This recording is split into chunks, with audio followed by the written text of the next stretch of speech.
Namaste, everyone. Welcome to the Cārvāka podcast. This is your host, kushalmehra. All right, time for another podcast and time to discuss another book. Today, we're going to be talking about the book named Nehru, The Debates That Defined India, which was co authored by Tripurdaman and Adeel. Guys, thanks for coming on the podcast. Thank you so much for having us, Kushal. Yeah, so it's a great pleasure. All right, so Tripur, obviously, everybody on the podcast knows about you. So Adil, today I'll request you, as this is your first time on the podcast, why don't you tell everybody a bit about yourself? Well, hi everyone. My name is Adeel. I'm originally from Pakistan.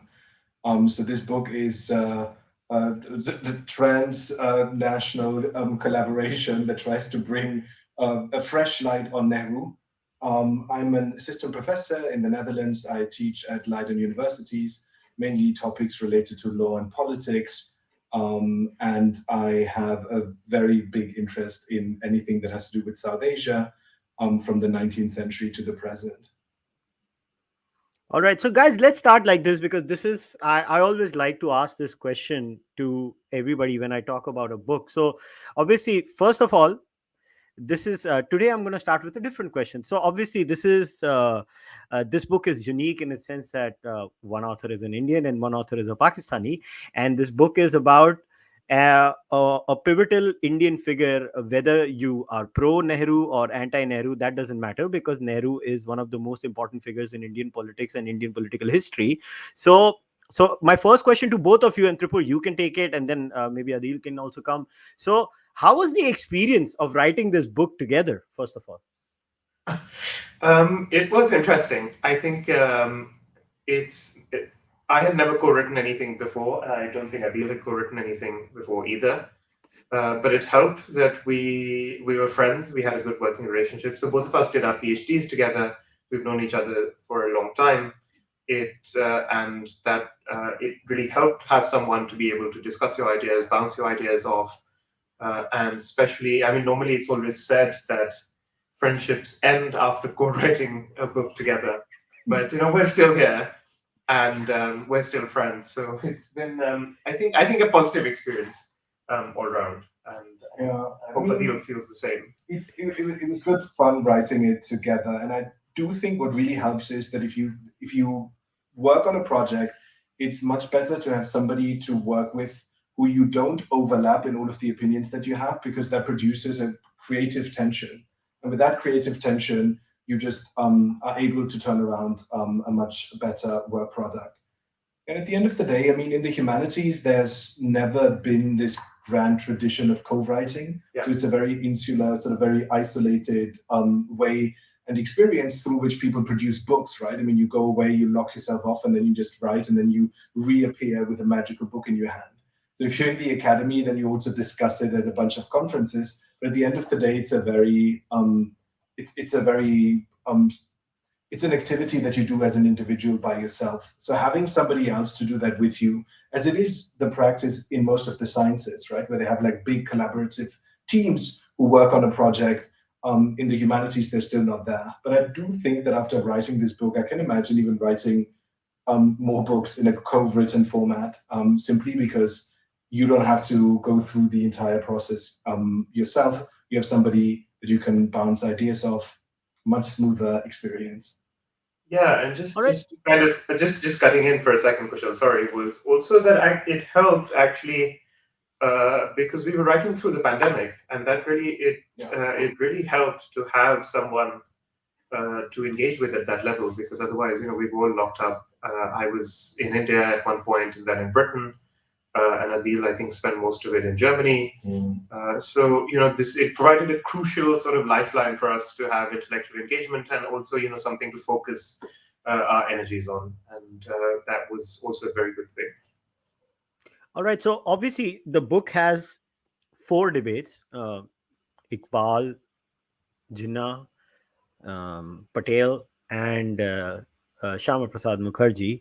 Now, I don't know. I'm not saying you guys structured the book that like this, but I don't know. Is the book like kind of in 2 halves, where Nehru with 2 A type of personalities and Nehru with 2 B type of personalities? Was there something like that in your mind when you guys were designing the book? It was much easier, Kushal. It's chronological.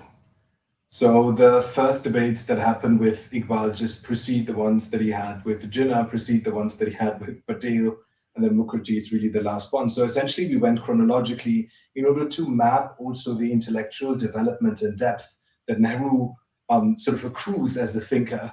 So from his very naive engagements, and I would call them naive engagements that he has with Iqbal, where he says that I don't understand this thing called religion that you guys are obsessing over.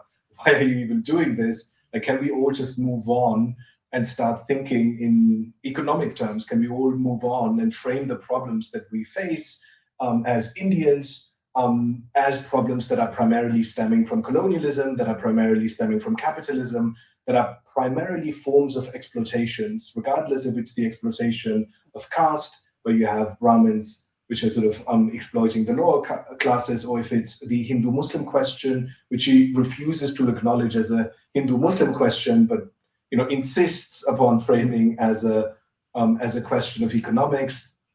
So I do think Nehru's thought also develops to then very complex ways of thinking about foreign policy in a globalized world from the mid 20th century onwards. Yeah, and Yeah. So so again, sorry, I interrupt you, no, but no worries, no worries. it's a bit like it's an also chronological, but it also ends, at a point where Nehru is just about to step into, or near absolute power. So we look at him in a period where also he was forced really to engage with other people. There is no real engagement after that because also he doesn't need to. The country's been formed and he is its unchallenged supreme leader.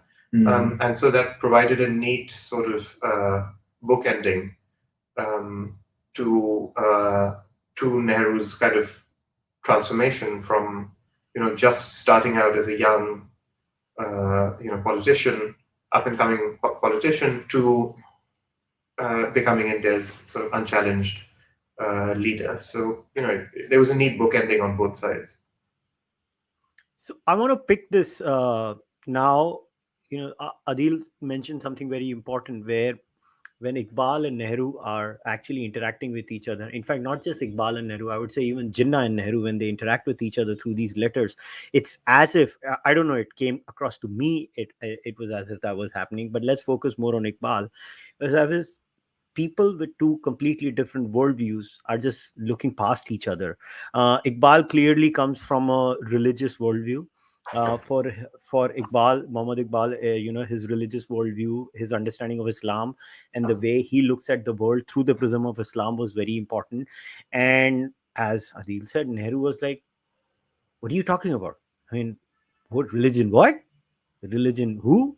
Kind of a thing. Now, in a situation like this, now let's go like this, because obviously the book is titled about Nehru and where Nehru comes from, and I want to focus on that. Now, my question to you is, did you I mean, it comes off to me as a reader, I'm not saying that's what you guys intended, because obviously, you know as they say, the authors may not intend to do certain things, but a reader can read and maybe take many things out. But to me, at times, Jawaharlal Nehru comes off as stubborn and naive at the same time. Am I wrong? I wouldn't say that you're wrong. So I do think that these are two characteristics that also lead to a specific form of success in politics, right? I mean, being stubborn at the right moments and refusing to acknowledge in problems that people are pressing upon you.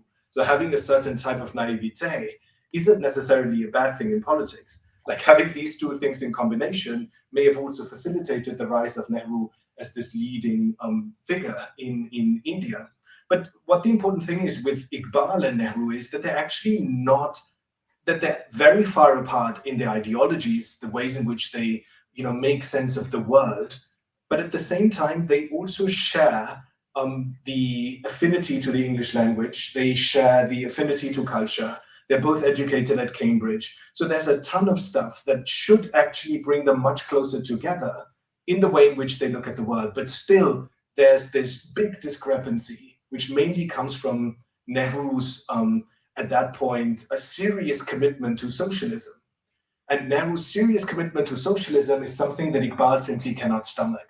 So Iqbal would go quite along with Nehru when it comes to redistribution, when it comes to uplifting the poor, when it comes to solving the caste question through economic measures.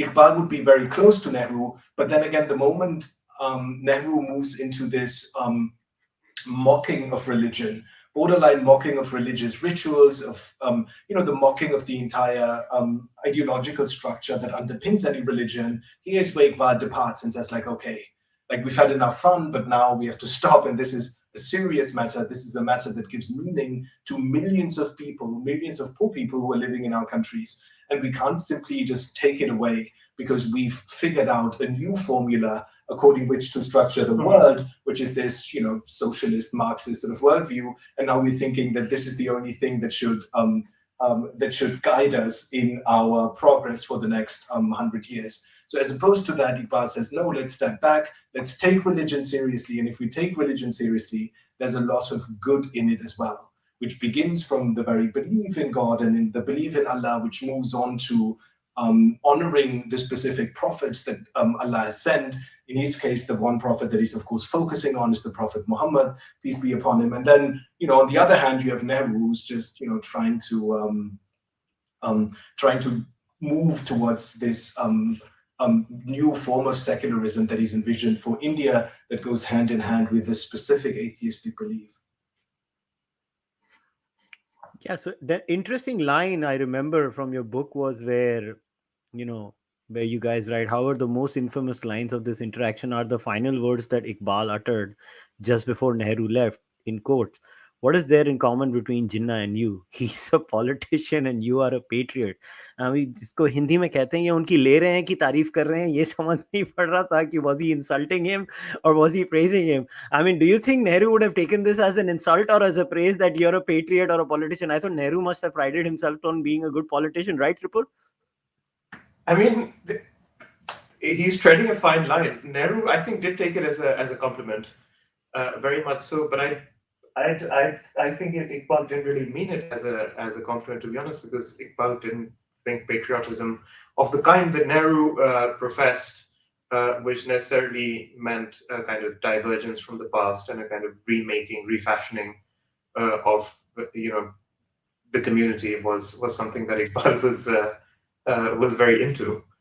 I think Adeel might want to. So I do think that Nehru got that it wasn't just a compliment to him. So I think he understood that much. So he didn't take it as an outright sort of compliment and said, like, oh my God, look at me. Here's Iqbal who's praising me as being a real patriot, whereas Jinnah, who, later on claims to be holding the flag of Muhammad Iqbal, when he's asking for Pakistan, when he's asking for another nation state for Muslims on Indian soil, that, he's actually not the patriot, but the politician.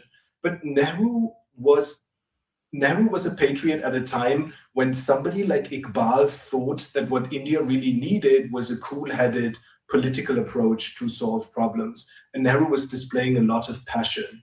Part of the reason, I mean, it's a takeaway observation, but that Nehru spent so much time in jail is also partly owed to the fact that, he stood up against the colonial state and tried to passionately disrupt it in moments that we can now say were maybe theatrical, that maybe had no impact on real policy, but he spent a lot of time in jail. Whereas Jinnah never went to jail, apart from when he was visiting his clients as a good criminal defense attorney, as he sometimes was. That was something that he did, but apart from that, he never went to prison for sedition charges or for anything else. So I do think that Iqbal meant it both as a both as a compliment and as a critique.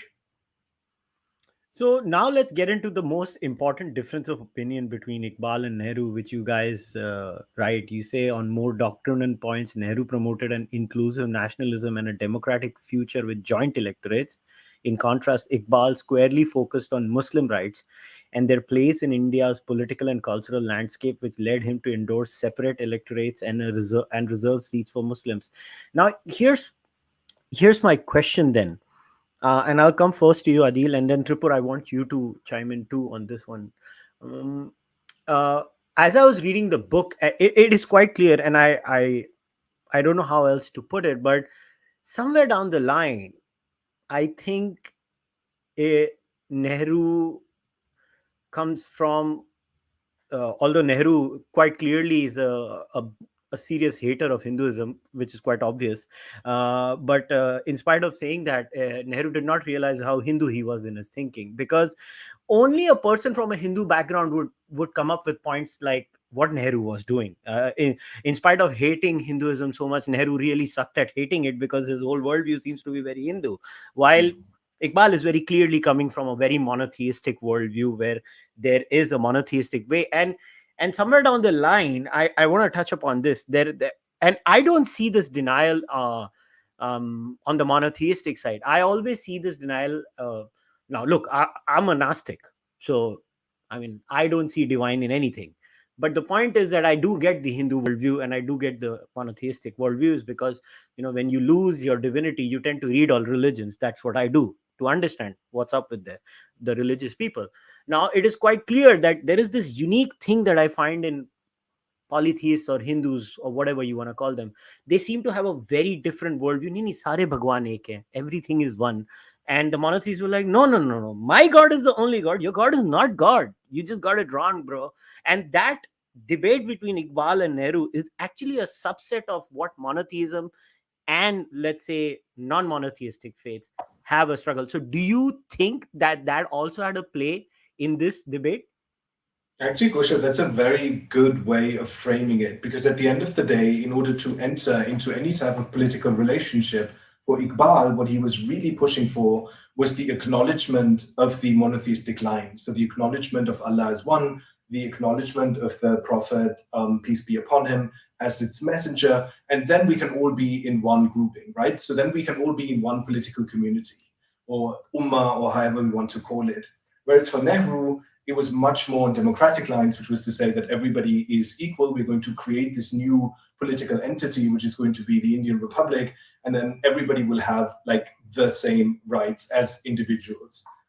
So I do think that you're framing it really well. But like the bigger question that these two guys are really battling out in the 1920s is the question of democracy itself. So Iqbal is much more of a realist. So despite his very sort of his worldview, which is deeply entrenched in belief and in the Islamic tradition, what we really have is that Iqbal stopped believing in the democracy that has already failed in Europe. And he says it repeatedly. He says, we want democracy. We've just had the experiment in Europe. It's failed in a massive way. So all European states have gone to war. The First World War has just ended. Like the democratic experiment seems dead in the beginning of the 20th century. It doesn't seem like a good idea. So when Nehru is sort of pushing and lobbying for democracy to be the solution to all the problems that India is facing, and he's drawing it up in these sort of nice, rosy terms that we're going to live together. There will be Hindus and Muslims and Sikhs, and everybody will come together as one under the umbrella of the Indian nation.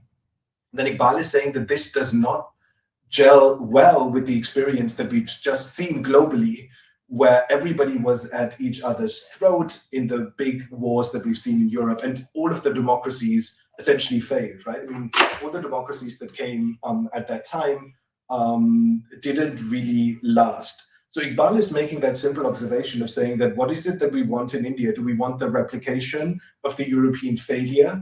Is that the idea? And if we don't want that, then let's think about which political unities we can create that are durable, that will last at least for some time before they dissolve. And he sees this in Islam. And then the big controversy that he's having with Nehru is over the controversy of who belongs to Islam and who doesn't belong to Islam.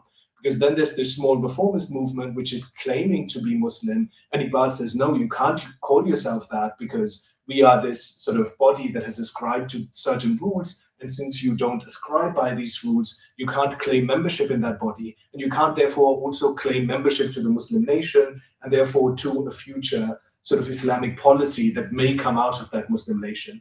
Of course, it's important to say that we are in the 1930s now, so the idea of Pakistan isn't really fully developed, so people don't really know if that Muslim nation state is going to be born and what constitutional structure India is going to take. But Nehru is pushing vehemently against Iqbal, and he's saying that no, who are you to decide that? So it should be an open debate. If somebody thinks that they're Muslim, then they should be allowed to call themselves Muslim.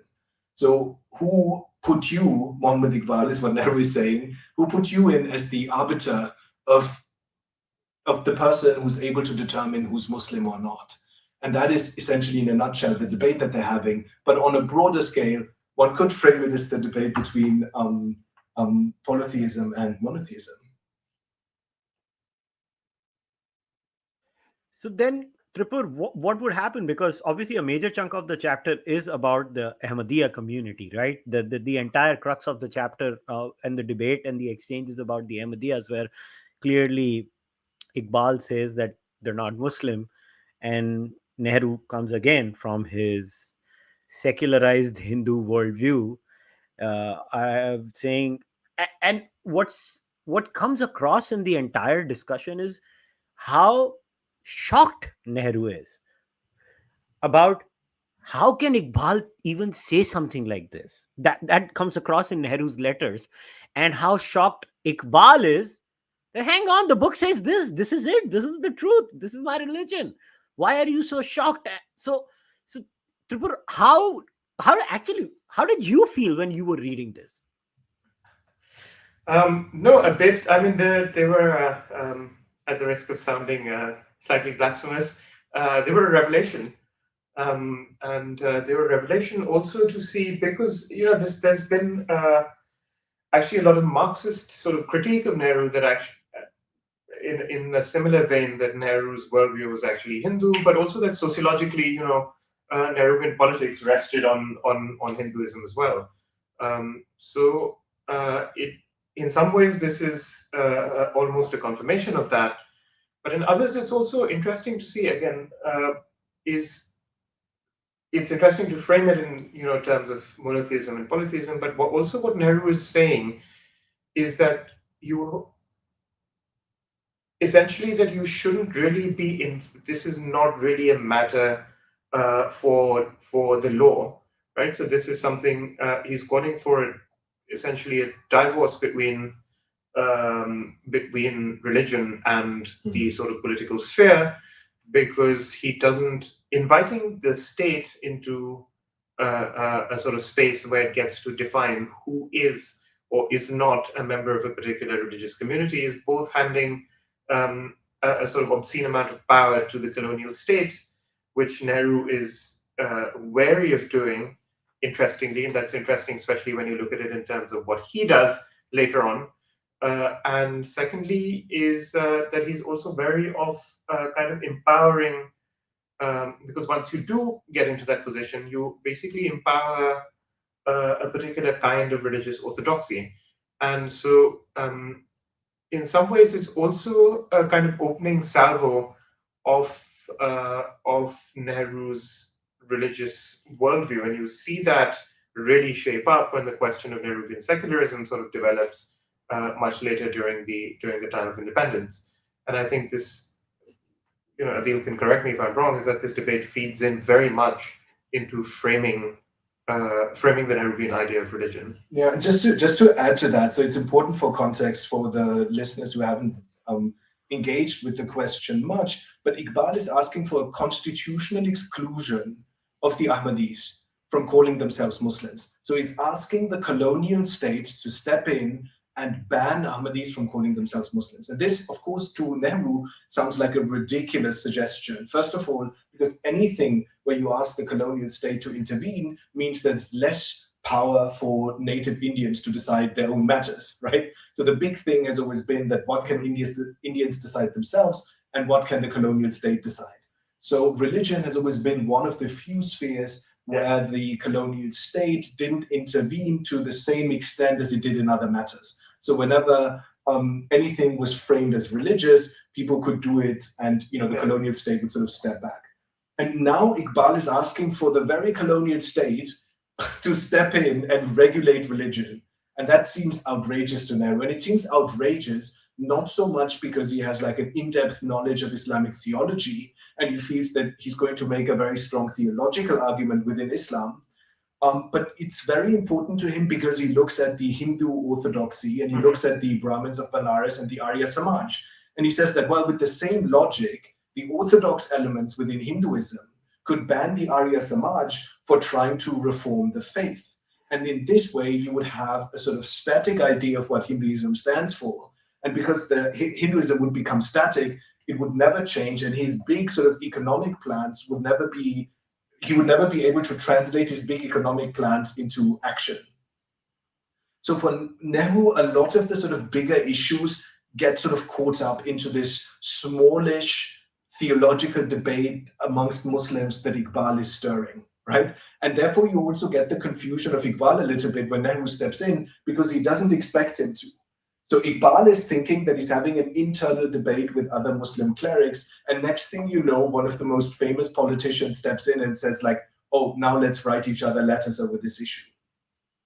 And I think it is natural that Iqbal would find it confusing, is because I don't know how to say it, but Iqbal comes across as a very standard orthodox religious guy who I mean, like you guys write, the Indian mind will then seek some other substitute for religion, which is likely to be nothing less than the form of atheistic materialism which has appeared in Russia. So basically, Iqbal clearly had an allergy to liberalism and liberal values and Western values and secularism, because his whole idea was that Islam comes first and everything streams downstream from that understanding about the supremacy of Islam and Islamic ideas. And here comes Mr. Nehru, who seems to be a little too famous for my liking. And if he's going to question this, I mean, Nehru's argumentation was spot on. He's like, look, if I allow this, then I have to allow the same logic to every community, and then, as they say, shit will hit the roof, and that's problematic. So Nehru's interjection in that point of view, I mean, at least in my head, because I completely look at it myself as a person who is who's pro secularism as far as governance is concerned, and it's very natural that Nehru would have a problem. But the fundamental thing, that the one thing they both had in common was that they both were not fond of America, right? In a very weird sort of way. Yeah. Yeah, that's an interesting point, but yeah, true. Also, just, I mean, another thing about Iqbal is also very much Iqbal sees the fall of the growth of a secular consciousness is what allows also for the splintering of community. And the splintering of community is what effectively leads to violence. I mean, that's how he frames Europe, and that's what he thinks could unfold in India as well. And that's intellectually not a weak construct. Like intellectually, it's not a weak way of thinking about these issues. So both men, and that's what we try to really bring out in this chapter, both men stand on very solid ground in their respective worldviews. And you've made like a normative assessment by saying that, well, everything that Nehru is saying is very sound. But on the other hand, everything that Iqbal is saying is also a very good interpretation of the ways in which modernity has alienated people from religion and left them with a certain void. So I would say that both of these positions are equally sound and can equally be argued. Where Iqbal, of course, goes a little bit outside of that, is asking the very bureaucratic structure of the colonial state to step in. This is where it gets strange, right? So this is where one could say that, wasn't there another solution to solve this issue? And Iqbal says there isn't. So Iqbal says either it's this or it's persecution in the style that we've seen during the trial of Jesus Christ in the Roman age. So either it's that type of justice or it's constitutional exclusion.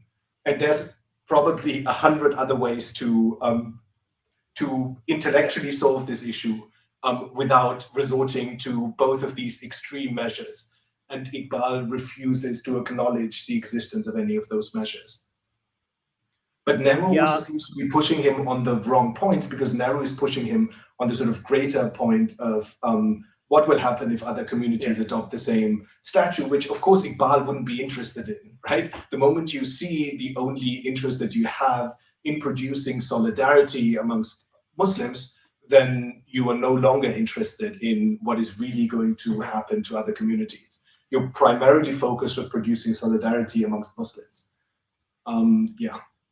Yeah, so another thing that shows how little, and again I say this, I don't know, people might find this is a unique Hindu disorder, and it comes across when Nehru says this, where he says orthodoxy ultimately becomes one's own doxy and the other person's doxy is heterodoxy. If such an authority is established, it will deal presumably with the Muslims alone, but Islam is a proselytizing religion and questions touching other faiths will frequently arise. Even now doubtful cases arise, especially relating to girls and women with little thought of religion marry a Muslim or elope with him or are abducted by him. If they slide back from the strict path of the faith, are they subjected to the terrible punishment for apostasy? This whole thing, again, people, and I have noticed this happening not so much with the Muslim side. It is typically in the Hindu side, is because Hindus are trained in a very different faith structure. They are taught to digest any new deity, make it a part of their pantheon, and when they suddenly find an exclusivist meme, because that's what it is. Look, religions are memes and meme flexes. So this is a battle of two different memes in the evolutionary playfield, right? Two memes are fighting. One meme says only my claim is the only true claim, and I'm going to come in the playground. And here's the other claim that says, okay, that's fine. I'll take your claim and my claim and let's play around. And this stems from that. But a live viewer has asked a very interesting question, and I wanted to ask you guys. So Tripur, first to you. Somebody has asked, this Iqbal and Nehru's common Kashmiri heritage ever factor in their relationship or conversation significantly? Um, I think Adeel is a lot better qualified than me to I mean, answer that question. surprisingly, But no. Surprisingly, no. Because even though Iqbal has like a ton of poetry that he's written, um, remembering his own Brahmanical heritage that is from Kashmir, and Nehru famously, he never made a secret out of his own Brahmanical, Kashmiri Brahmanical lineage. But when they're communicating with each other, it doesn't really feature in any kind of substantive way. Because Iqbal, at that point of his life, I mean, there's multiple ways of looking at Iqbal's intellectual development, but at that point, he seems to have moved away um, from the sort of very inclusive ideas that he had early on, where he was much more drawn to the syncretic culture of India and much more drawn to the complexities that form his own identity, right? Being Kashmiri, being from a Brahminical stock, then convert, like his forefathers converted to Islam, etc. So he had given that up by then. So, and he had, in a way, taken a much stronger Islamic, you called it orthodox, but it's a standard conservative position. And it's not just happening in India. So many conservative thinkers around the globe take very, very similar positions to the one that Iqbal took. But yeah, one would think that maybe if they had more time in order to spend together, I'm sure this would have come up. But no, they never talked about their similarities. Otherwise, they could have also talked about their Cambridge years, but also that never became a topic between the two. One more thing that stood out to me, Tripur, because this is very glaring from the point of view of current Indian political discourse, is the whole thing about civil courts. That bit in their discussion where Nehru actually, in his replies, this I'm going to read it. The demand that only a Muslim should administer the Shariat seems reasonable, for non-Muslims can hardly enter into its territory. If Muslims have their separate courts with their qazis, there is no valid ground for refusing the same privilege to the Hindus or any other religious group. We shall thus have a number of courts of law functioning independently in each geographical area for each separate group. It will be something like the capitulation of semi colonial countries, but in a greatly exaggerated form, for the whole population will be divided up and not merely by some foreigners. Perhaps that will be a logical development of our communal separate electorates. And then he adds one more line where he says, the choice between two courts might have serious consequences, for the punishments might greatly vary between them. Now, here's the classic case of current Indian landscape and current Indian discourse. Ripur, you know it better than anyone. We all know what happens in India, where, in India, it's a unique case where, no, I mean, the so-called right-wing, far nationalists, whatever you want to call them. I mean, everybody seems to have their own definitions. Seems to be talking about a uniform civil code, and everybody on the left that should be for a uniform civil code in India seems to be opposing it. But this debate seems right off the handbook of Iqbal and Nehru. It's the same bloody debate then. The funny thing is, Nehru's party today opposes the uniform civil code, and Nehru at that time was like, "अरे, अगर ये करेंगे तो ऐसे होएगा." So how did it feel, Tripur, as looking at current Indian political debates, and here it was Nehru debating about a civil code with Iqbal at that time? I mean, you're right. They are the same debates, and that's also one of the reasons that we wrote this book. Is that these debates are ongoing? They didn't, there hasn't been closure the way one would have imagined, and it's interesting to see that that these questions keep coming up repeatedly in India, and we're still looking at them. We're not, there still is no consensus. And you're right about how you frame it, because you'll see this in like multiple dimensions.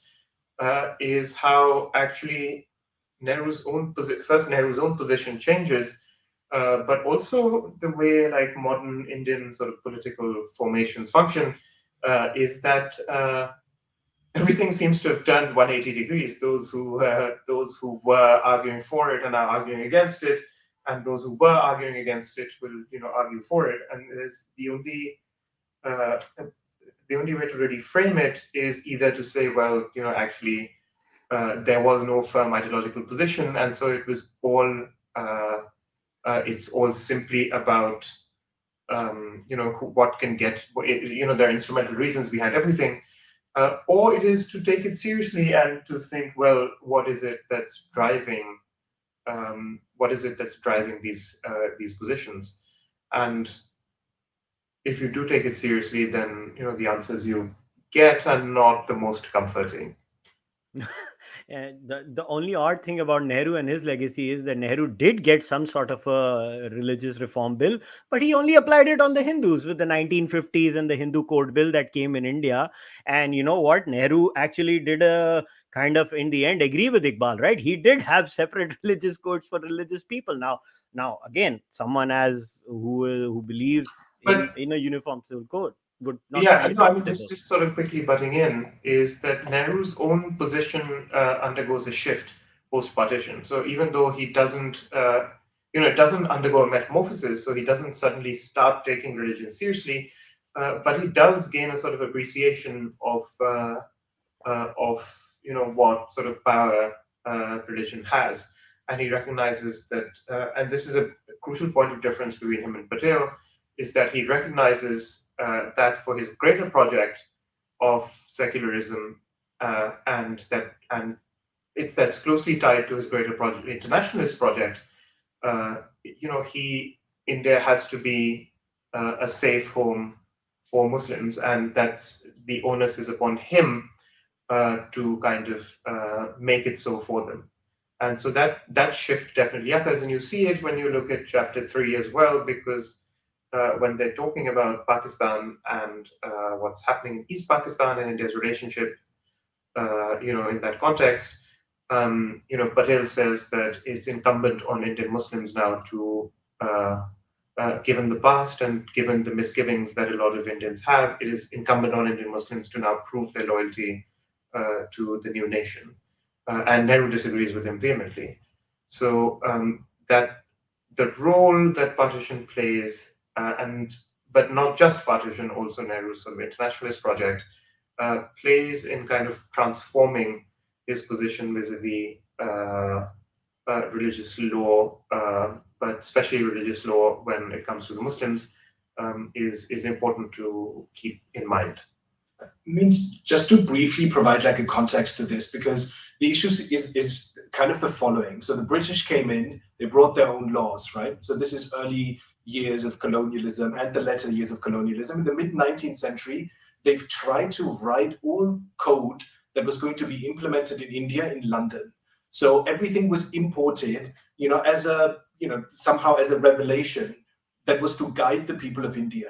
Now, those revelations, they said, were universal. So if you read up stuff from Mill and Bentham and all of these early sort of legal philosophers who try to think a structure for India, they just saw Indians as, sort of individuals without looking at their identity at any depth. So the first move that we had of Indian intellectuals was to push back and take back some of the rights. Those were the religious rights, right? I mean, the family law, all of these things, they carved out small niches for themselves where they said that the colonial state cannot intervene in this. We are going to regulate this ourselves. Our history matters. And our identity matters. Equally, the colonial state also stepped back post 1857 because they, from its sort of reformist zeal to say, actually, maybe they're right, and we will let. This is where they changed. So then they said, okay, your history matters, the sort of cultural specificities that you guys have, those things are important. And we're going to allow you to regulate this yourself. Now, at the time when Nehru came into maturity, there was stuff that the age of consent for marriage was very low. So he looked at this and said, like, well, we may have been able to regulate these things ourselves, but they're not good. So they should be set higher. Like the age of consent should be set at 16 as opposed to 14, 12 or whatever it was earlier. And then he had pushback from both the reformist people, so both from the Arya Samaj, from the Hindu Mahasabha, and from the Orthodox fractions, right? So this is no longer Nehru who is trying to side with the Arya Samaj against the orthodoxy in Banaras, but this is Nehru actually pushing against all people who try to have a religiously tinted family code. And he's saying that, no, let's have a universal one that is going to apply to everybody, and where the age limit will be set, where divorce proceedings will be set. So Muslims can't have, their own ways of going along with the divorce, and where inherent structures will also be universal amongst all the different sects. And he received a lot of pushback from that, even from early nationalists. Yeah. So from people who still remembered that they had to fight for those rights in order to even be able to regulate them. And they didn't want the colonial state to step in. So when we think about the universal sort of civil code structure that is always in debate, we also have to keep in mind that the way in which you position yourself also has to do with what kind of structure is sort of ruling. During the early years of colonialism, I do think it made a lot of sense for Indians to sort of stand up and say that, no, we are not going to allow Whitehall to regulate every single thing that we do, but we have a culture, we are people of history, and therefore we want to assert ourselves. Did it make sense for Nehru to sort of push up the age of consent? Definitely it did. Definitely it was a valid sort of cause in order to push that up. But it's always a balance from which we have to see it. It's also, people change their position over time. Yeah, I mean, the colonial state also changed its position over time, and it's also just to kind of add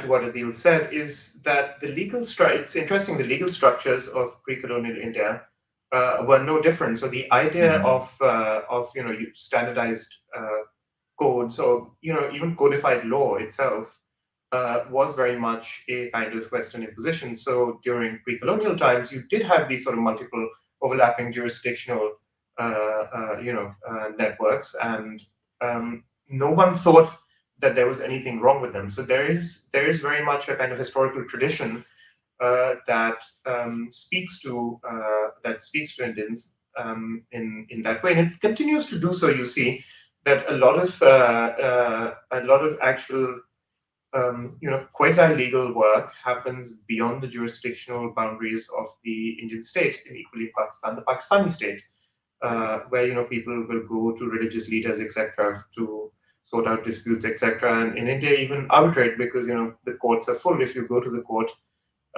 you'll spend 50 years arbitrate, like a civil suit, sorting out a civil suit. So there are these kind of mechanisms, panchayats, which will often kind of what in sort of local parlance is often called a razinama, where two people might even have a litigation over someone accusing someone of beating them up or something, will come to an agreement and then go and give a report to the police and say, well, I take my case back, and so on and so forth.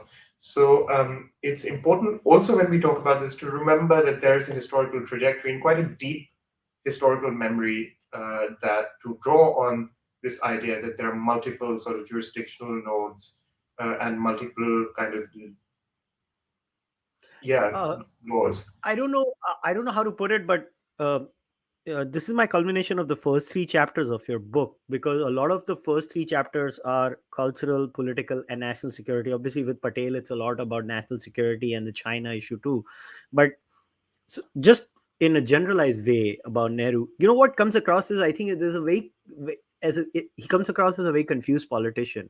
Now I don't know what could be the reasons of his. Maybe the partition gave him a body blow and he learned his lesson, but he really did not learn his lesson at the same time, right? Because he did shove the Hindu code bill down the throats of Hindus. So, if he was to be consistent in understanding the value structures, and look, we can't just push things down, or we can't push modernity down the throats of people, he would have applied the same logic to Hindus. But he did not. He put his foot down. By the way, I'm very happy he put his foot down when it came to the Hindu code bill.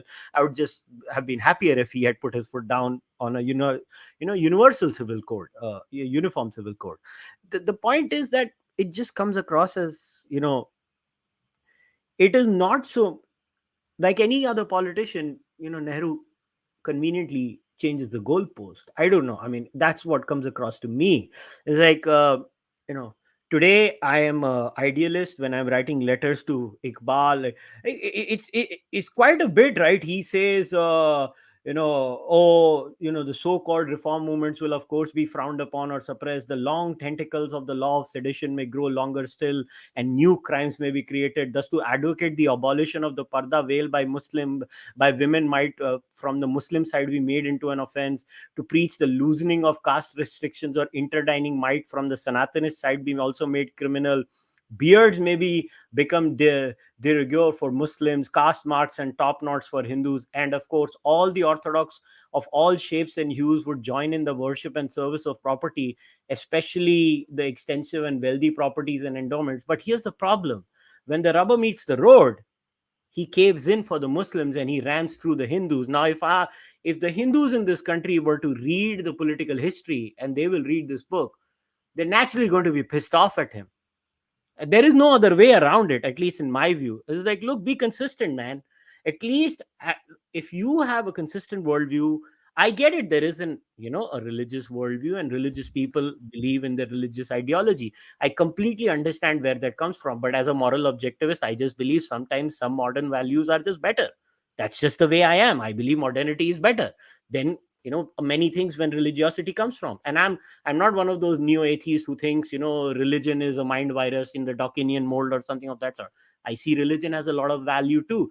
But my point is, then how am I supposed to respect Nehru in this aspect where he's not even consistent in his own standards then?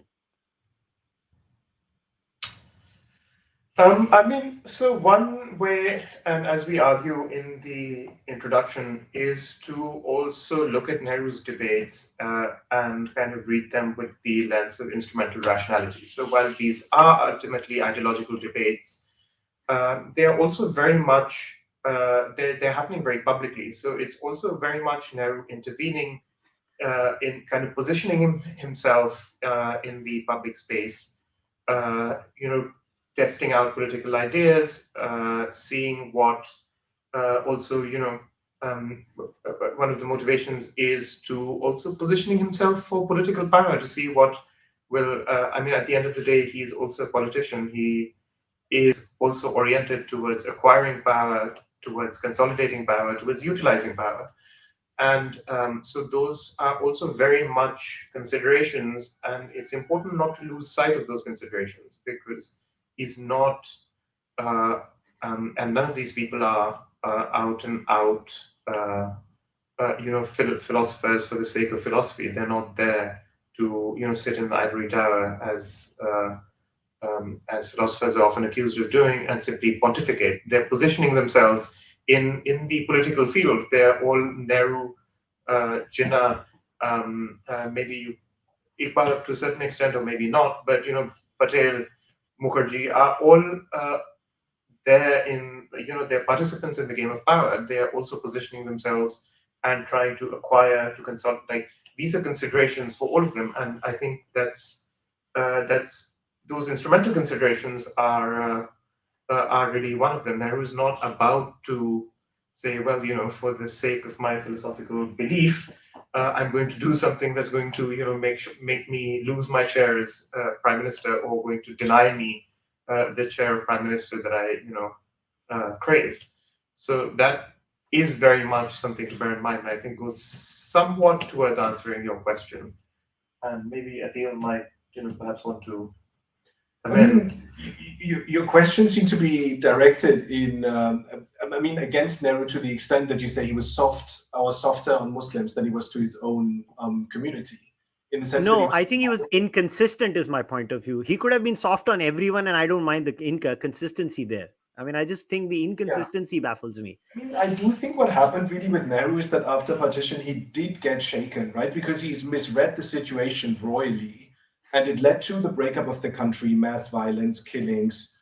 And I think what happened afterwards is that the Muslim population in India went from being a very powerful minority, a minority that had quite a bit of heft, to a minority that was now just that, just a minority.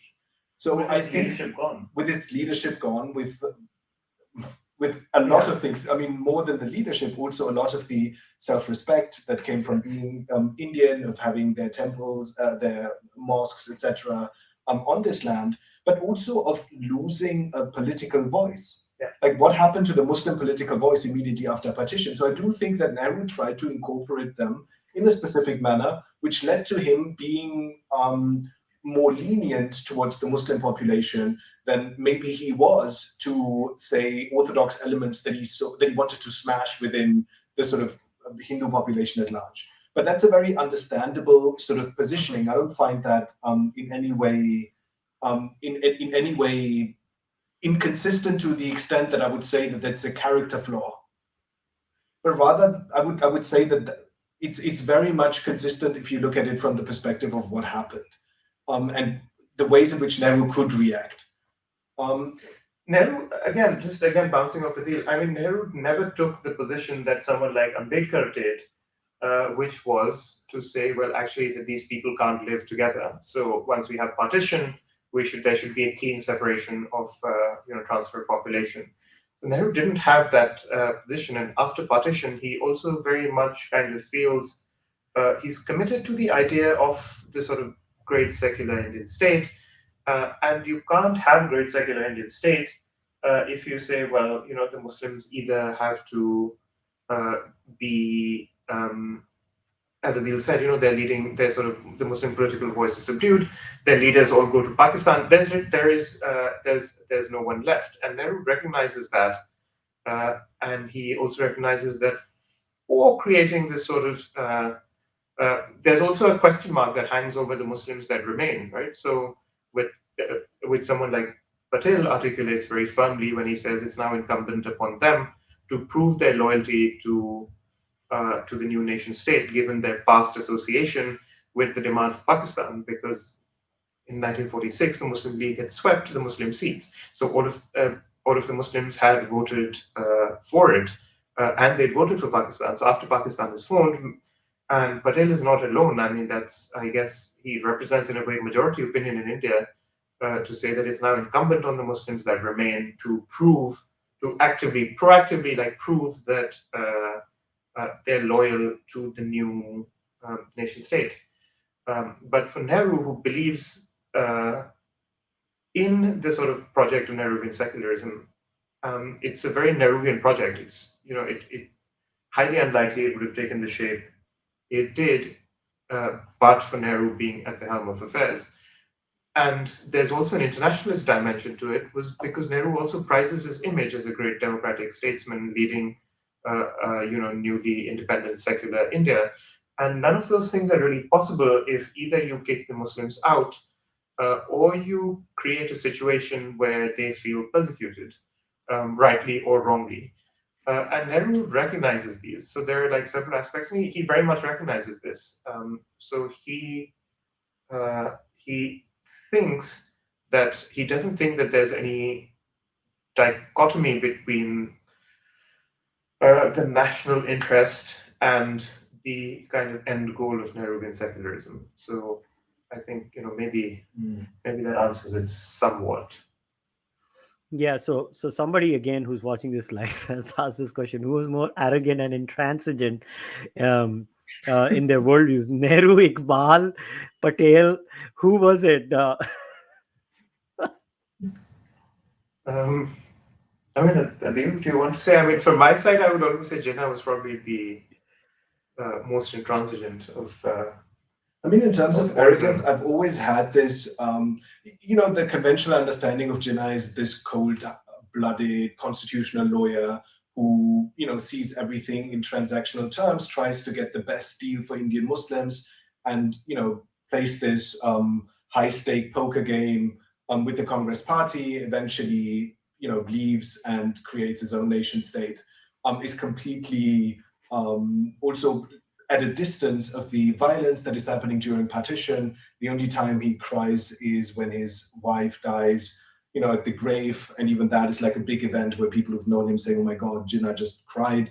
So that entire portrayal I've never been convinced with, because even given the communication that he has with Nehru that we focus on in the book shows a very human Jinnah. It shows a Jinnah who really has a lot of passion, who goes into these debates with an open mind, who's not a stiffler when it comes to the law and says that, oh, everything has to happen according to specific legal points. In fact, it's Nehru in his debate with Jinnah who keeps coming up with like this list of 14, 15, 16 points that he has made, and he says, okay, let's discuss everything one by one. Let's go through this like point by point. And Jinnah saying that, listen, this is not really what's at stake here. It's essentially a much bigger debate that is about two nations and the ability of them to be living together.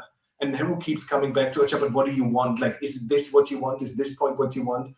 And Jinnah being really the person who moves away from any type of sort of large-scale textual engagement as Nehru wanted to be. So I do think there's a lot of injustice that has been done by many books that have been written on Jinnah that have portrayed him as this hyper-rational, hyper-detached, hyper-anglicized constitutional lawyer.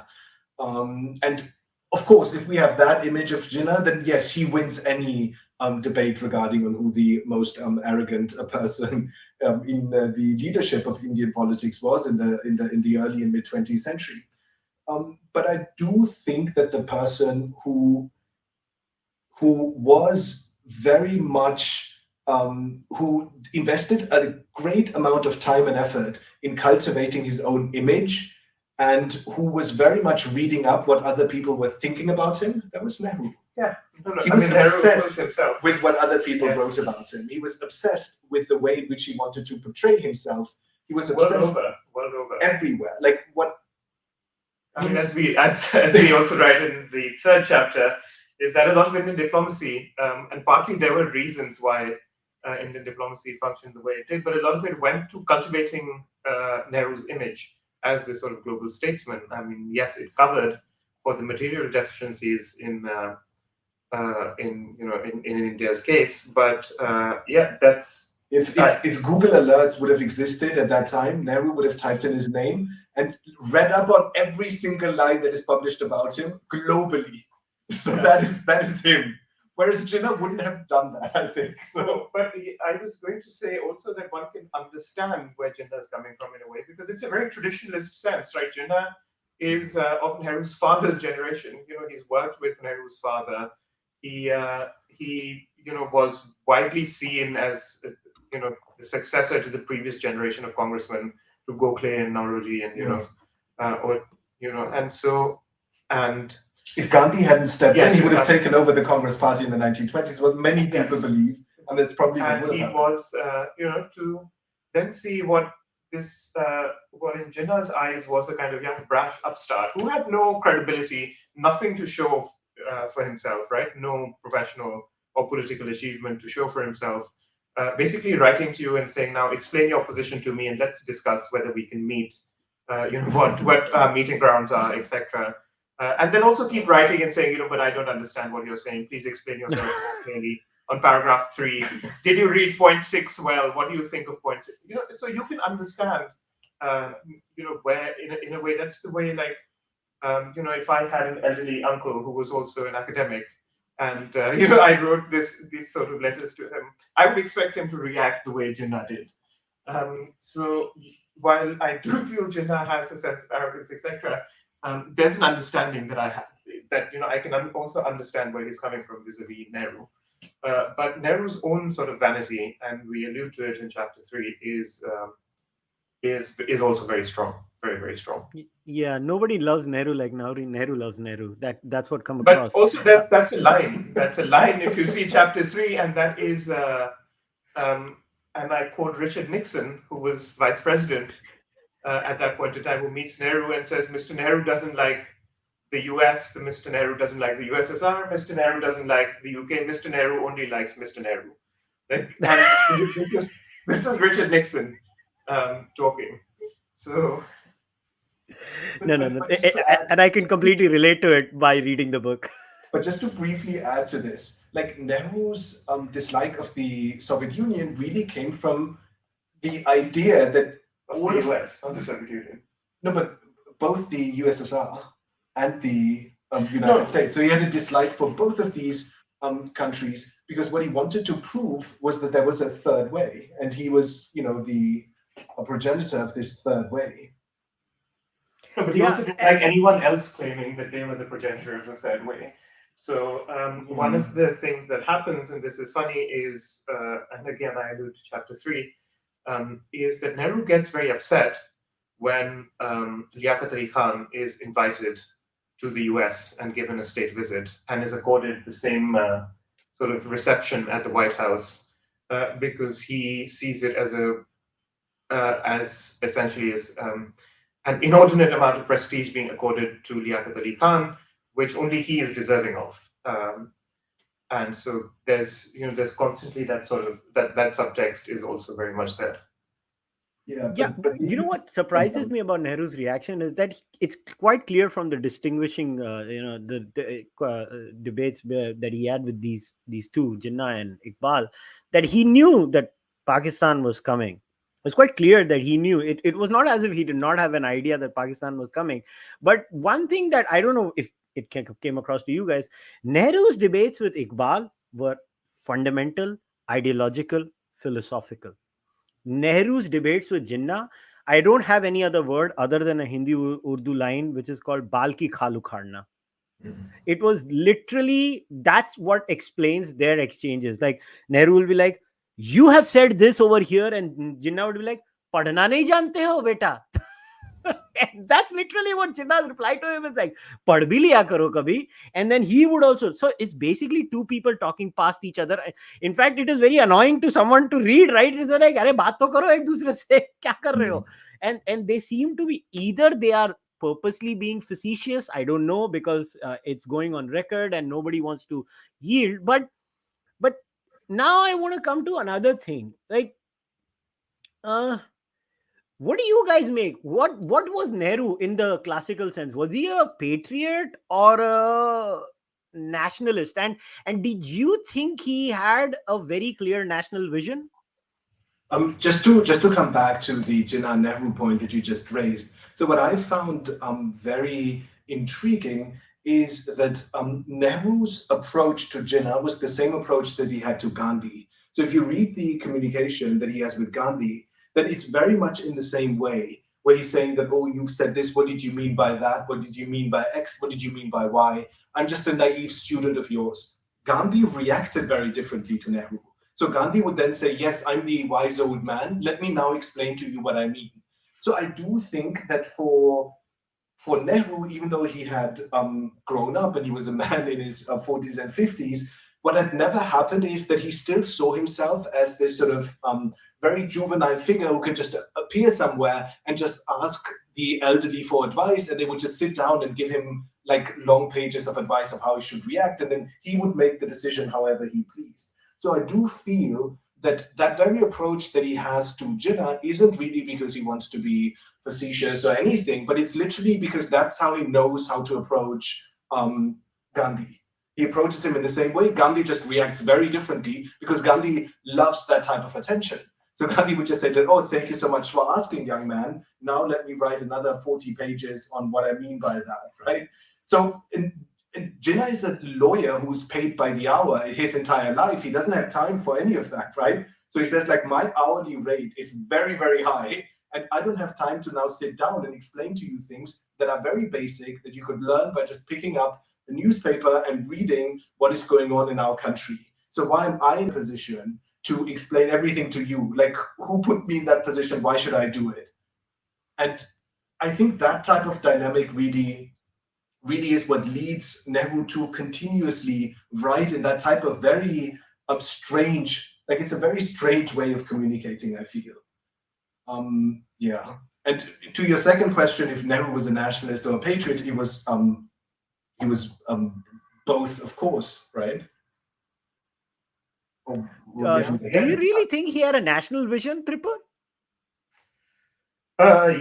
Yeah, no, he very much did, and he had it even before he gained executive power. He actually was one of these people who, in a way, had a very strong sense of almost his own destiny. Like he prepared for executive power much before he had it, and in you could call it nationalist, you could call it an internationalist as well, because he didn't see any dichotomy between the two. But he was engaged in going to these anti-imperialist congresses in Brussels, hanging out with George Lansbury, who was a kind of radical Labour MP, who, by the way, presented the first ever I think it was called this Constitution of India Bill or something in 1925, which had been drafted by a bunch of people, and he presented in the British Parliament.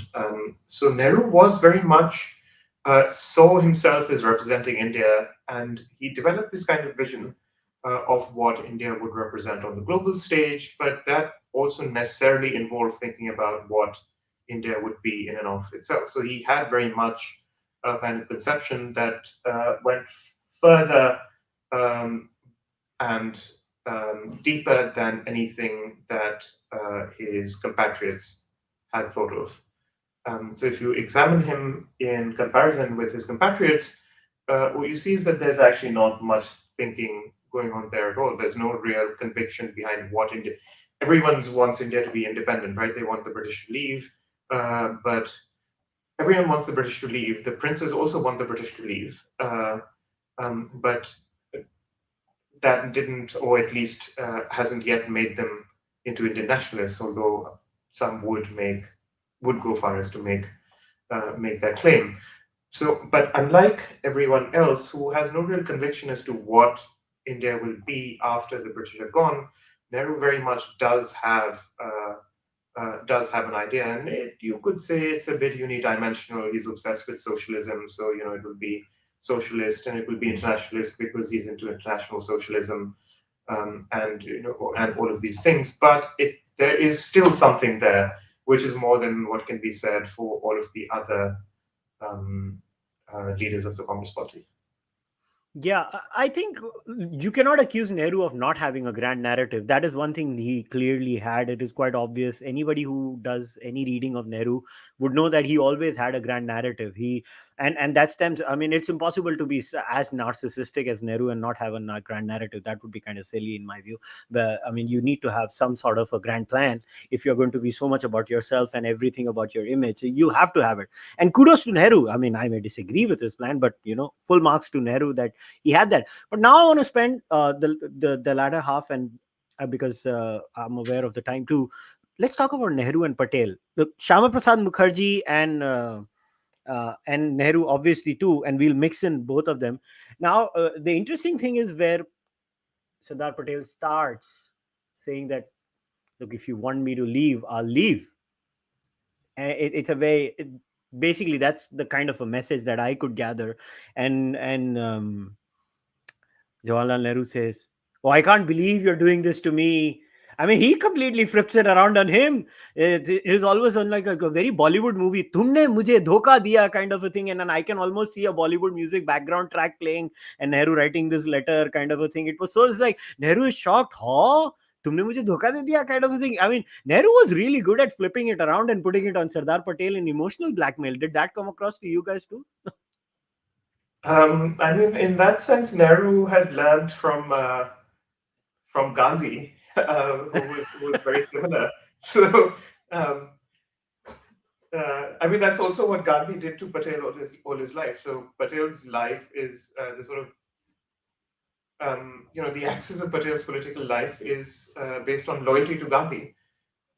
So he ultimately also, his loyalty to Nehru is very much framed in those terms. Like Patel challenges Nehru and also stymies him in many cases, but he never has a clean break with him. The closest they come to a clean break was just before Gandhi's assassination, uh, but that's patched up because Gandhi is assassinated, and then just before Patel dies, which is when they come the closest to a break over the question of Nehru's attitude towards foreign policy, but particularly towards China. But you're right. The Nehru does flip it constantly into how can you do this to me? And we'd spoken about this in 1948 and so on and so forth. But what's also important to remember that both of them are frequently threatened to resign, and neither of them do. So this neither of them actually wants to resign either.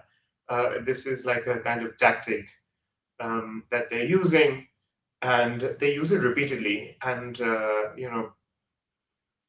Patel dies, and Nehru still keeps using it, right? He uses it against Tandon and says, "Well, I'll resign if you don't, resign as president. I'll resign as prime minister." And he uses it with the President Rajendra Prasad as well. If you don't do this, I'm going to resign. So there's about two or three threats of resignation every year over something or the other, and I mean, it's quite obvious that Nehru doesn't want to resign. Otherwise, there's nothing to. I mean, he doesn't even resign when he's incapacitated after the '62 war, and then he has like a um, stroke, or he has a stroke, and he's partially incapacitated, etc. He there isn't even a thought to resigning or to appointing a deputy. Um, And so in a strange way, both men also recognize that they, in a very strange way, are reliant on one another. yeah, Um, Patel, one has to think of Patel more as like a party man. So he's not like this popular guy who goes out, gives big he doesn't have the speeches. charisma. He doesn't have the same charisma. So he's reliant on somebody like Nehru who can go out and get all the people to cheer. But at the same time, Nehru is also not somebody who can build like big bridges within the Congress party, which is something that Patel can do because he commands authority both within the moderate wing, the conservative moderate wing of the Congress party, and he demands respect from the radical wing because he's also spent his time in jail. So Patel is this very interesting figure that bridges a lot of fractions within the Congress party. So from the Mahasabha to the communists, he can converse with all of them. Whereas Nehru doesn't have it in him to actually create these sort of grand alliances. Partly the reason that the Congress party after his demise, splintered in so many directions is because he wasn't able to create like a singular narrative to actually hold this big juggernaut together in any way. And with Patel, I think particularly like it was Gandhi to a large extent that led him to have this loyalty to this again very young politician that Gandhi had handpicked to more or less lead the party. But it's also that he sees something in Nehru that he does that he thinks will be that he thinks will be beneficial in order to lead India in a way that he can't. Yeah, it's very interesting. You guys mentioned in the book in a line, I remember that for Patel, the line was very clear. He would not interfere in foreign policy until and unless the national security of India was at stake, if I remember correctly. You guys do mention that in the book. And that seems to be the essence of Patel, that, he would not interfere until, and he had a inkling of a line. But obviously, look, politicians are going to play politics. It's not like Sardar Patel would not play politics, but at the end of the day, that's just the way it is. But now let's get into something that I'm very passionate about, which is free speech in India. I'm sorry, I'll rephrase myself. The lack of free speech in India. India does not have free speech. If anybody was wondering, please read what happens in this book. Now, obviously, Tripur, you have written a far more detailed book, and we've had a discussion about that book. But still, there are a few things that kind of stand out to me in this entire exchange. Obviously, this is a parliamentary exchange that you guys have recorded and presented in this book between Nehru and Syama Prasad Mookerjee. I have to say, Tripur, some of the lines that he kind of says in his speech, Jawaharlal Nehru, I mean, he sounds exactly like people who are anti-free speech today. He's like, oh, what will happen if this is said? Oh, what will happen if that is said? Yes, the press should be free, but dot dot dot, full stop, punctuation mark, comma, this, that. There are so many conditions in the whole thing. I mean, if you could pick up Tripur, and it doesn't matter, you're a BJP politician, you're a Congress politician, you're a Samajwadi politician, you're a TMC politician in India, everybody has the same line. Everybody. And it's almost as if they have picked up Jawaharlal Nehru's parliament speech on the first amendment. They said, ये अच्छा है, जब भी करना होगा इसको पढ़ लेंगे जस्टिफाई करने के लिए फ्री स्पीच को कैसे मारना है इंडिया में. So what do you guys make of that? You want to go first? I mean, so that again, as we argue, Nehru is at one point, of course, at one level he's just presenting his views, but at another level, by virtue of who he is, Nehru is also shaping the kind of powers of his office, and setting a kind of normative template as to what is kosher or not. And in that sense, this is a very far-reaching debate because it establishes a certain kind of precedent which is never undone. Right, so we're talking about 70 odd years now, over 70 years, and it has never been undone. And the template is deployed repeatedly because, if you think of some of the things he says, which is like, oh, if people read this, what will be the effect of reading this type of material on the soldiers, and what will be the effect on, the youth, and quite typically also, it's impossible now to distinguish between news that is real and news that is fake. So again, it's an ongoing debate, and it's also framed in the same terms. But what you notice, like you mentioned at the outset, is that things seem to have flipped 180 degrees, if anything. And it was funny because recently, when the new bill to regulate cryptocurrency was introduced in Parliament, the Prime Minister, Modi, framed it in terms of saying, oh, but what will happen to our youth? Our youth, their morality needs to be protected, and so on and so forth. And this idea that actually individuals do not have a kind of independent capacity to judge for themselves as to what can or cannot be in their own interest, constitutes like a hugely unifying force in India, and always has done. I remember a famous conversation. I'm not going to tell you the name of the politician. It's a member of parliament in India. I had this famous chat with them once. They said, "No, log nadan hote hain," kind of thing. People are stupid and naive. I was like, yeah, people might be stupid and naive, but politicians forget they're also people. So obviously the politician did not like when I said that, and I had that unique pleasure of having a politician looking at me in a very weird way for 30 seconds. And this is a typical case of politicians. I don't know what happens is, there is this weird sort of thing that happens to you when you become a politician. Everybody else does not have the answer, but I, the leader, the chosen one, when I suddenly enter the parliament, I am the repository of all knowledge, and I need to protect everything. I mean, what again? It has to be mentioned, Tripur, that the words reasonable restrictions were also added on the insistence of others, not Jawaharlal Nehru. I mean, shocker of shocks, and this needs to be told to to the Nehruvians the most, that whom seem to say they love free speech, they need to go, भाई कम से कम party तो change कर लो, क्योंकि तुम्हारा बंदा तो reasonable restrictions में भी नहीं मानता था.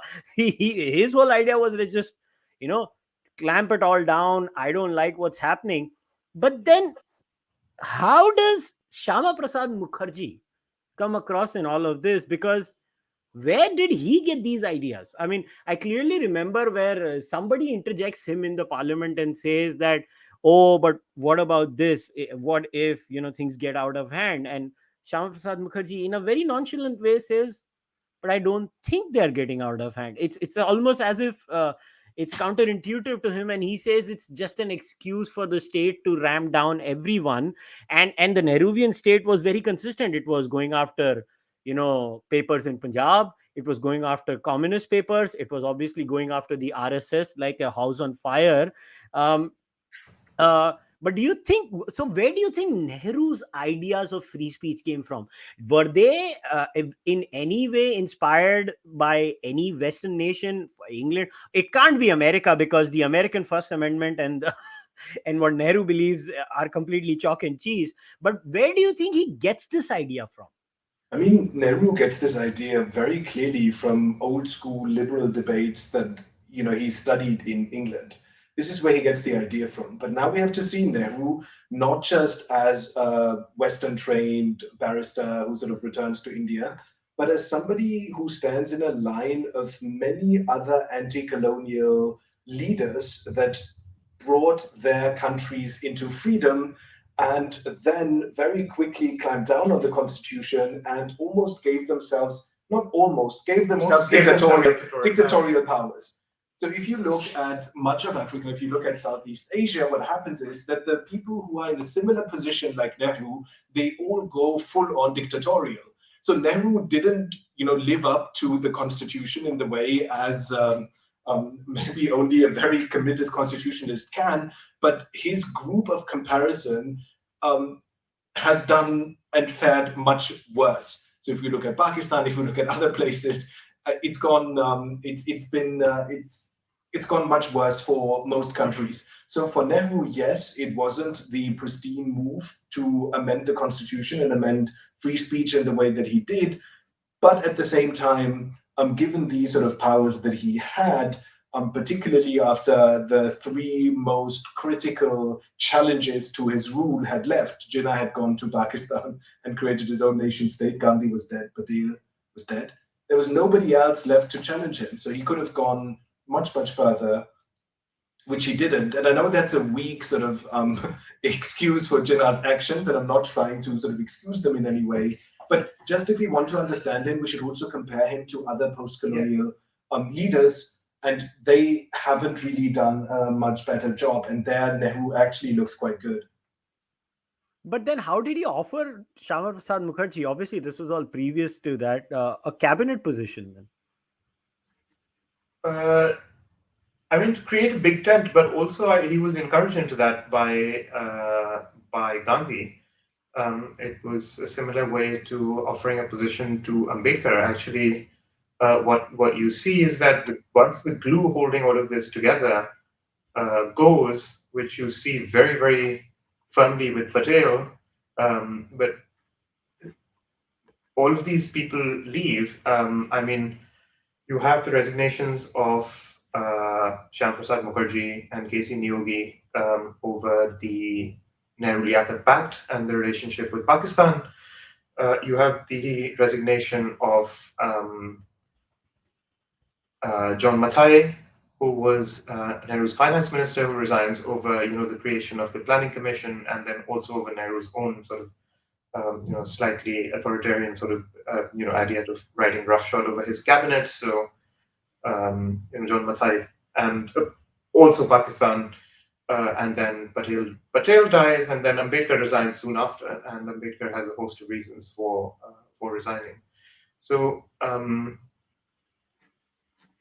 Nehru did offer places in his cabinet to all of these people, but it's also important to remember that this was a kind of very short-lived sort of experiment. It fell apart very, very quickly, and not just after Patel's death, actually you have a mass exodus, more or less, of the Congress right. So the kind of conservative element in the Congress leaves entirely. Some of it goes initially to the Swatantra Party, and later on, a lot of it kind of coalesces around the Bharatiya Jansangh and then later the BJP.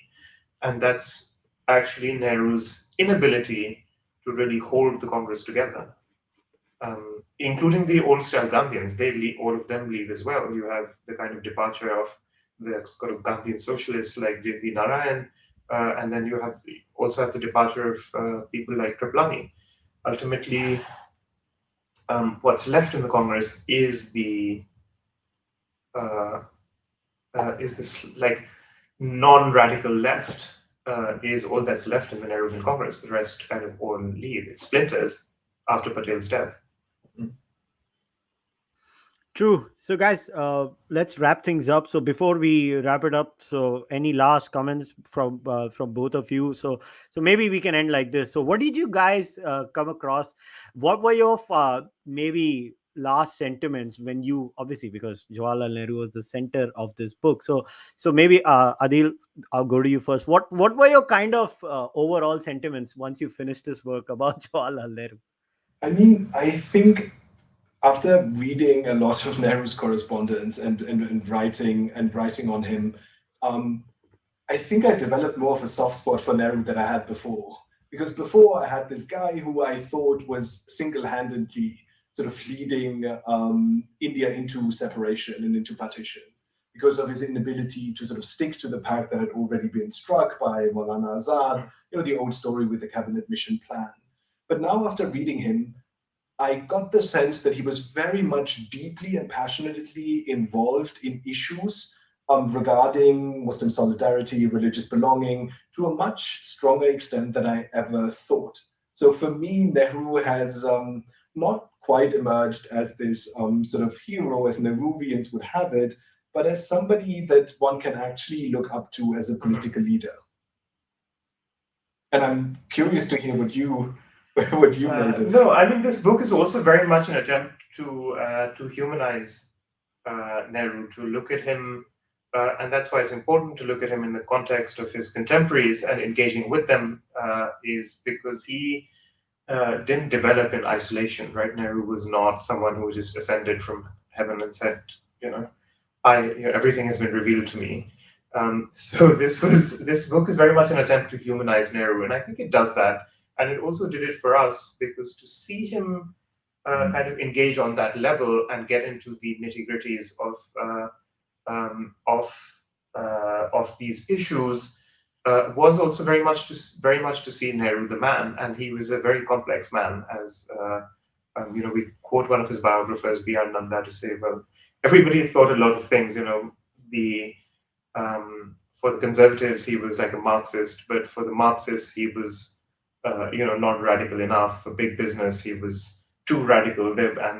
So he was many things to many people, and to be able to humanize someone like that, he's a man who's had an outsized impact on the world, for better or for worse. Even whether you love him or hate him, even those who hate him and blame him for everything, ultimately you're paying him a backhanded compliment because by saying that he's so central to everything.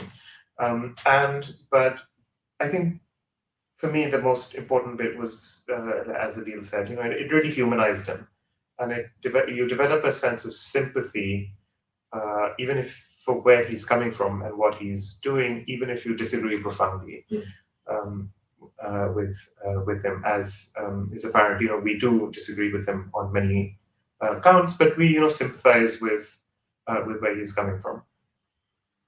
Yeah, I can see where you're coming from. But to me, the one thing that stood out, was this one reply that Syama Prasad Mookerjee, and maybe we'll end today's chat with that. Syama Prasad Mookerjee says, "I do not know why he has thrown up this challenge. Is it due to fear? Does he feel that he is incapable today to carry on the administration of the country unless he's clothed with more and more powers to be arbitrarily utilized so that his will may be the last word on the subject? Or is it his doubt in the wisdom of the people whose champion he has been all his life? Does he feel that the people of India have run amok? and cannot be trusted with the freedom that has been given to them? What is it that he has in his mind? I was hearing the explanation that he was giving, explanation which, if I may say so, cannot stand the test of a moment's scrutiny. He has spoken a number of times and said that, after all, what he's doing is simply to clothe Parliament with permissive power, that he is trusting Parliament. But is he really trusting Parliament? Is he giving the members of Parliament full liberty to decide questions? As we understand it, it is something different. He is treating this matter as a purely party question. And, uh, there are many such lines in this book. Nehru, if you read this book, and these are my assessments, not the authors, when you read this book, you cannot help but have a very mixed worldview about Nehru. He was clearly someone, at least that's what comes across in his exchanges with Jinnah, at times very naive, but also it's quite clear he was a modernist. He believed in modernity. Now you can say his understanding of modernity may not be your understanding of modernity, and that's fine, but he clearly believed in taking India forward and moving forward and having a worldview that is devoid. He clearly hated Hinduism far more than he hated anything else. That is also quite clear. And it is what it is. Now, he was the first prime minister of India. He had a disproportionately larger impact on Indian polity. Something that I'm not comfortable with personally, but I would not be comfortable with any one individual's disproportionate impact on Indian polity, whether it's Jawaharlal Nehru or Narendra Modi. And that is just me. I'm just a libertarian who doesn't like government, but that's just me. We'll end today's discussion on this note. Once again, guys, both of you, thanks for writing this book. It was a wonderful book. I had a great time. I finished it off in 2 days. Once I started reading it, I just kept on reading, and I finished it off in 2 days. So thanks a lot for coming on the podcast. Thank you for having us. Thank you very much, Kushal. It's been a great pleasure. All right, guys, we'll wrap today's discussion up. So please go and buy this book. If you are watching this on YouTube or you're going to be listening to the audio only version, go into the description of the podcast and you will see a link to buy this book. Please go and buy it, especially if you're an Indian or a Pakistani. You should understand what debates went on when we were going through this entire process. And if you like the podcast, you know the drill. Please, become a member on YouTube or go on Patreon, or you can buy the merch or send your donations directly through UPI. I'll see you next week with another discussion. Until then, namaste. Take care. Goodbye.